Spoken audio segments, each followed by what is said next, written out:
नमस्कार दोस्तों, मेरा नाम अजय शेरावत है। रिसेंटली आपने इंटरनेट और टीवी पर इस आदमी को, नीरव मोदी को छाए हुए जरूर देखा होगा।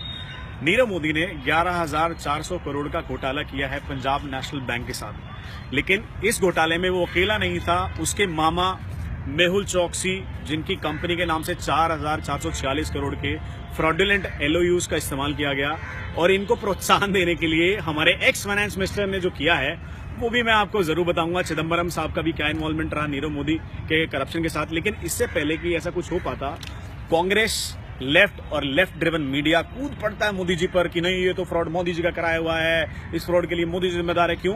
क्योंकि वो बताना भूल गए कि इसकी लैंड माइन्स बिछाने वाले और इस देश में करप्शन को इंट्रोड्यूस करने वाले, इम्बाइब करने वाले और इस देश की ब्लड लाइन को करप्शन में लिप्त करने वाले कांग्रेसी इसका चार्ट बताना भूल गए, जिसके बारे में मैं आपको बताता हूं।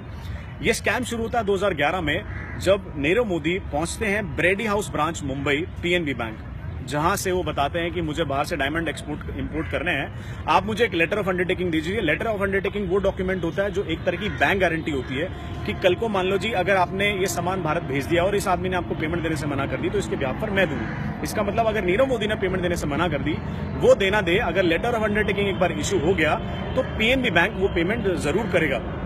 इसके अंदर 3 लोग का रूल आता है पीएनबी बैंक की तरफ से। गोकुलनाथ शेट्टी, जो कि वहां से अभी रिटायर्ड ऑफिसर है, मनोज करात और हेमंत भट्ट, जिनके तीनों के खिलाफ एफआईआर रजिस्टर्ड है और तीनों के तीनों एक कस्टडी के अंदर है। इन तीनों के साथ मिलकर नीरव मोदी ने पूरा स्कैम रचा है, जिसका भांडा फोड़ने के लिए मैं आज आपको बता रहा हूं। और जिसका मटका फोड़ा जाता है किसके नाम? मोदी जी के नाम, जिसका इनसे कुछ लेना देना भी नहीं है, क्योंकि ये सिर्फ कांग्रेस की एक ट्रिक है। इसके बारे में पूरा आपको बताता हूं कि आपको पहली जो एफआईआर रजिस्टर्ड होती है 31 जनवरी 2018 को सीबीआई के ऑफिस में, जिसमें बताया जाता है कि कुछ 280 करोड़ के लेटर ऑफ अंडरटेकिंग्स, जिसे 8 लेटर ऑफ अंडरटेकिंग्स कहा गया था कि ये पाए गए हैं और ये फ्रॉडुलेंट है। लेकिन जब टोटल खंगाल के देखा गया तो पता चला 6,446 करोड़ के fraudulent letter of undertakings Nirav Modi already issue करवा चुका है बैंक से। सिर्फ अपने ही नाम पर नहीं, अपने मामा की कंपनी के नाम पर भी, मेहुल चौकसी जी के नाम पर भी 4,446 करोड़ के फ्रॉडुलेंट लेटर ऑफ अंडरटेकिंग वो इशू पहले ही करवा चुका है। ये लेटर ऑफ अंडरटेकिंग बैंक ने इशू किए, इसलिए बैंक को उसे पे करना है। लेकिन इसका पता क्यों नहीं चला? स्विफ्ट एक फैसिलिटी है जिसे पूरे ग्लोबली इस्तेमाल किया जाता है इन सैंक्शंस को अप्रूव करने के लिए। ये ब्रांच के थ्रू इन तीनों एम्प्लॉयज ने मिलकर स्विफ्ट का इस्तेमाल किया, उनको सैंक्शन, क्योंकि स्विफ्ट के इस्तेमाल के बाद इनकी कंसेंट चली जाती बैंक की दूसरे बैंक को और उसके बाद इन्हें किसी भी तरीके के सैंक्शन की जरूरत नहीं होती।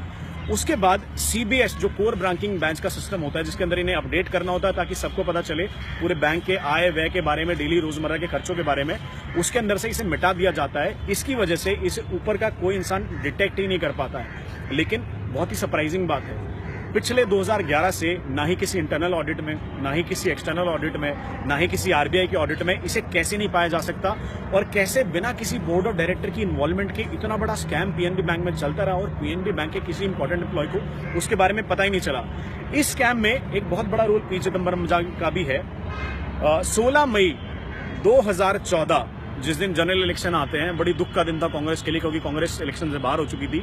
लेकिन चिदम्बरम जी बड़े खुश थे, क्योंकि उन्होंने इस दिन एक अप्रूवल पास किया, सेटिंग कर ली उन्होंने नीरव मोदी से कि ठीक है भाई, मैं तेरा जो ऑर्डिनेंस है पास कर दे रहा हूं। यहां से इन्होंने एक लेटर भेजा आरबीआई गवर्नर को, रघुराम राजन को, कि 80/20 के रेशो में जो गोल्ड का इंपोर्ट एक्सपोर्ट का जो गेम करते हैं, आप उनको क्लियरेंस दे दो।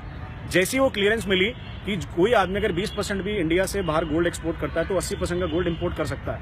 ऐसी सिचुएशन उन्होंने बना दी। इसके चलते उन्होंने लेटर ऑफ अंडरटेकिंग इशू करवाई, जिसका डायरेक्ट फायदा हुआ नीरव मोदी की कंपनी को और मेहुल चौकसी की कंपनी को।